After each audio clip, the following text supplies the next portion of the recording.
Salut à toi et bienvenue dans cette vidéo dans laquelle je vais t'expliquer comment acheter un immeuble qui est déjà loué.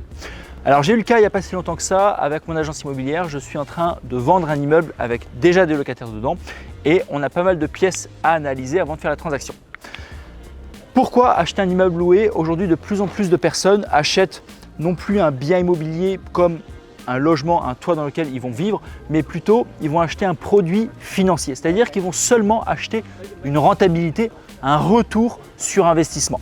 Et donc de plus en plus d'immeubles de rapport sont en train de se revendre. Imaginons une personne a un immeuble de rapport qui lui rapporte 12% par an, et bien cette personne revend son immeuble de rapport à une autre personne et va surtout revendre la rentabilité plutôt que le bien immobilier en lui-même. Alors, il y a 5 choses à prendre en compte.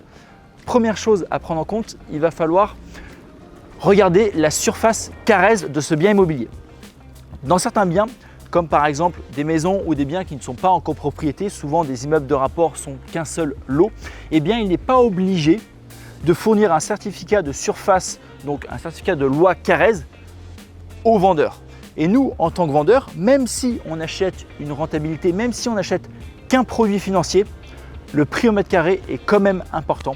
Et la première chose que je vous conseille, c'est de demander à faire mesurer cet immeuble et à bien vérifier que la surface annoncée est bien la surface réelle que vous allez acheter. Deuxième chose à prendre en compte, c'est les différents baux que vous allez avoir avec les locataires. Lorsqu'un locataire loue un bien immobilier, il va avoir un bail. Un bail, on va dire, c'est un contrat entre le propriétaire et le locataire de ce bien. Avant de vous porter acquéreur, il est primordial donc de récupérer l'intégralité des baux. Imaginons, vous avez 3 locataires, vous achetez un immeuble avec 3 locataires en place, vous allez récupérer les 3 baux avec les locataires et puis vous allez les lire et les analyser et voir que tout soit bon.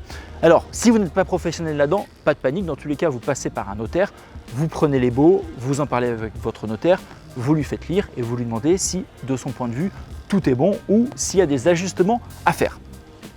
Troisième chose à faire lorsque vous achetez un immeuble de rapport ou un bien immobilier même, c'est s'il y a eu des travaux dedans, vous allez demander la liste des travaux qui ont été effectués. Et en plus de cette liste de travaux, vous allez demander le contact de tous les artisans, de tous les entrepreneurs, ainsi, si possible, leurs assurances décennales. Comme ça, si vous avez un problème, s'il y a des dégradations ou quoi que ce soit, vous savez qui contacter, vous savez qui a fait le travail et ça vous permet d'avoir une personne compétente qui va pouvoir intervenir dans le projet. Quatrième chose à prendre en compte lorsque vous achetez un immeuble de rapport qui est déjà loué, c'est le compte-rendu de la gestion locative. Donc ça, c'est un document que vous pouvez demander au vendeur, mais le mieux, c'est directement de demander au gestionnaire, s'il y a un gestionnaire, bien entendu. Et qu'est-ce que c'est ce document? C'est un document qui va faire un petit peu la comptabilité de toutes les locations de votre immeuble. C'est-à-dire que dans ce document, on va retrouver toutes les recettes locatives, c'est-à-dire tout l'argent qui a été encaissé et en même temps toutes les dépenses qui ont été dépensées pour le bien. Votre vendeur vous annonce une rentabilité à 10%. Très bien, il vous dit voilà, vous achetez votre immeuble 100 000 €, tous les mois il est loué tant, vous avez 10% par an. C'est bien, il vous montre les baux, vous regardez que les loyers sont bien égaux à ce qu'il vous annonce. Vous achetez, mais en réalité, peut-être qu'il y a beaucoup de dépenses qui sont faites pour l'entretien de cet immeuble. Il y a beaucoup de choses à repeindre, il y a beaucoup de dégradations, les locataires ne sont pas très sérieux, donc chaque année, ils dépensent beaucoup pour remettre l'immeuble propre et pour continuer à l'entretenir. Et au final, ça, si vous ne regardez pas dans les recettes locatives, dans le compte-rendu du gestionnaire, vous n'allez pas forcément le prendre en compte et vous allez peut-être passer à côté de certains détails qui sont assez importants. Donc surtout, en 4, vous allez demander le compte-rendu de la gestion locative de votre bien et vous allez bien regarder les dépenses et puis les recettes locatives de votre bien.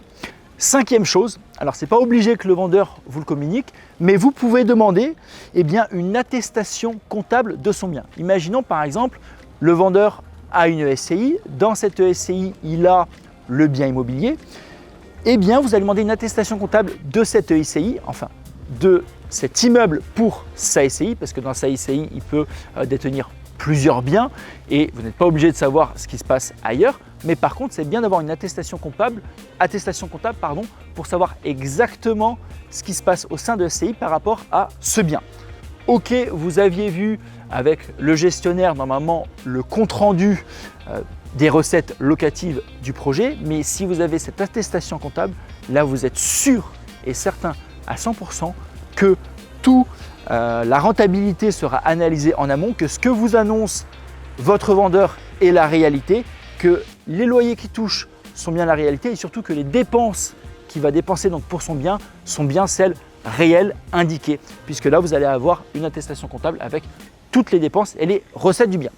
Donc je répète, aujourd'hui, si vous souhaitez acheter un immeuble de rapport, un immeuble qui est déjà loué à un investisseur, faites attention à 5 choses. 1. La surface carrèze. 3. Le descriptif de travaux qui a été fait. 4. Vous allez demander un compte-rendu de gestion locative. Et 5. Si possible, si le bien par exemple est détenu par une SCI, une attestation comptable qui va indiquer exactement le résultat, les bénéfices ou non du bien que vous allez acheter. Si vous faites ça, sincèrement, votre opération ne devrait que bien se dérouler. J'espère que cette vidéo t'a plu. Si tu souhaites en savoir plus sur l'immobilier, tous les dimanches, j'organise une conférence en live 100% gratuite dans laquelle je vais t'expliquer les 6 étapes pour réussir à vivre de l'immobilier.